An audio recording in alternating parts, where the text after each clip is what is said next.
ఇప్పుడు చెప్పండి, ఇది ఎన్నో బర్త్డే మీ? ఇండస్ట్రీకి వచ్చాకైతే 20వ బర్త్డే అండి. సో ఇండస్ట్రీ రాకముందు మనం ఏం సాధించామని ఏం లేదు కాబట్టి ఇండస్ట్రీకి వచ్చిందనే కౌంట్ చేసుకుంటాను.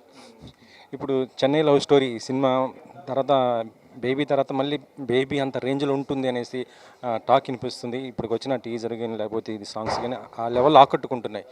బేబీ కంటే ఎక్స్పెక్ట్ చేయొచ్చా ఇంకెక్కువ?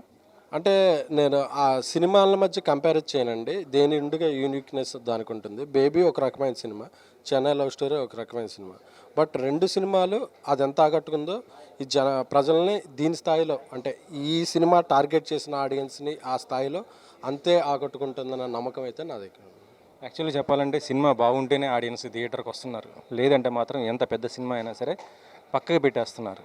సో అలాంటి టైంలో బేబీలు అంటే బ్లాక్ బస్టర్ హిట్ కొట్టారు, తర్వాత కూడా మళ్ళీ కొన్ని సినిమాలు మీరు డిస్ట్రిబ్యూషన్ చేయడం ఇవన్నీ చేయడం జరిగింది. ఇప్పుడు కూడా ఆడియన్స్ ఆ విధంగానే వస్తారని నాకు నమ్మకం ఉందా? అంటే ఏం లేదండి, ఎగ్జైట్మెంట్ ఉంటే యూట్యూబ్లో ఫ్రీగా చూసే సినిమాని కూడా రీ రిలీజ్ పేరుతో సెలబ్రేట్ చేసుకుంటున్నారు.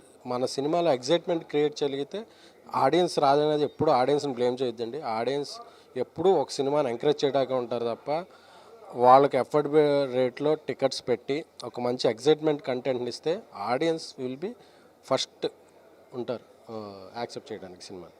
మీ టార్గెట్ ఆడియన్స్ ఎవరండి అసలుకి? ఈ సినిమాకి యూత్ అండ్ ఫ్యామిలీస్ అండి. యాక్చువల్లీ ఎస్కేఎన్ ప్రొడ్యూసర్ సినిమా చేస్తున్నాడంటే మొత్తం కూడా అందరు కొత్త వాళ్ళతోటి ఎంకరేజ్మెంట్ చేస్తుంటాడు, తెలుగు వాళ్ళు ఇలా ఉంటుంది.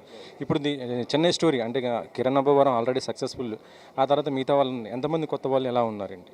ఇందులో గౌరీప్రియ తెలుగు అమ్మాయి, మణిశర్మ గారు Telugu music director, DOP Telugu, మొత్తం అంతా తెలుగు టీమే పనిచేస్తారు. అలాగే కొత్త వాళ్ళని కూడా ఎంకరేజ్ చేస్తుంటారు. అవునండి, ఈ సినిమాలో కొత్త వాళ్ళకి అంటే ఉన్న క్యారెక్టర్ పక్క అంటే అప్కమింగ్ కిరణ్ గారు అలాగే ఎస్టాబ్లిష్డ్, అప్కమింగ్ గౌరీప్రియ ఉంది. సో ఉన్న ఫ్రెండ్స్ క్యారెక్టర్లో కొంతమంది కొత్త వాళ్ళు ఉన్నారు.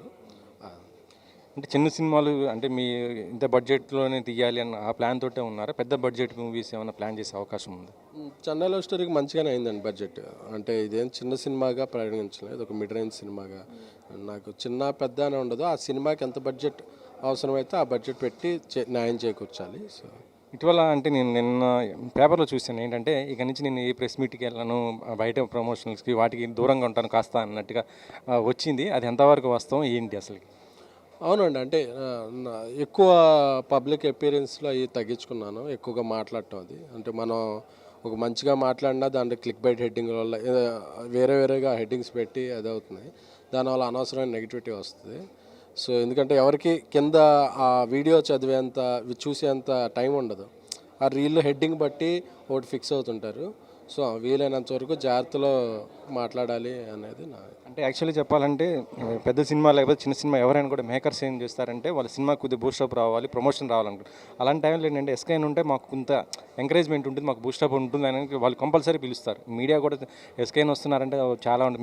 మీరు వేసే పంచులు ముఖ్యంగా సినిమాటిక్గా చాలా బాగుంటాయి కదా, అవన్నీ ఇప్పుడు మిస్ అయ్యే అవకాశం ఉంటుంది. అంటే కొంతవరకు సినిమా మేకర్స్కి కూడా ఇబ్బందికైనా ఉంటుంది మీలాంటి వాళ్ళు దూరం అవుతాయి. లిమిటెడ్గా వెళ్తానండి, అంటే ఇంతవరకు ఎక్కువగా వెళ్ళేవాడిని, బట్ లిమిటెడ్గా. అంటే మళ్ళీ ఎక్కువ కనిపించినా ఏంట్రా బాబు వీడు ప్రతిసారి కనిపిస్తున్నాడు అన్న ఫీల్ వస్తుంది. సో నా సినిమాలు నా సర్కిల్లో ఉన్నది కొన్నిటికి తప్పదు అవాయిడ్ చేయటం. అలాంటి సినిమాలకి నేను తప్పనిసరిగా ఉన్నాను.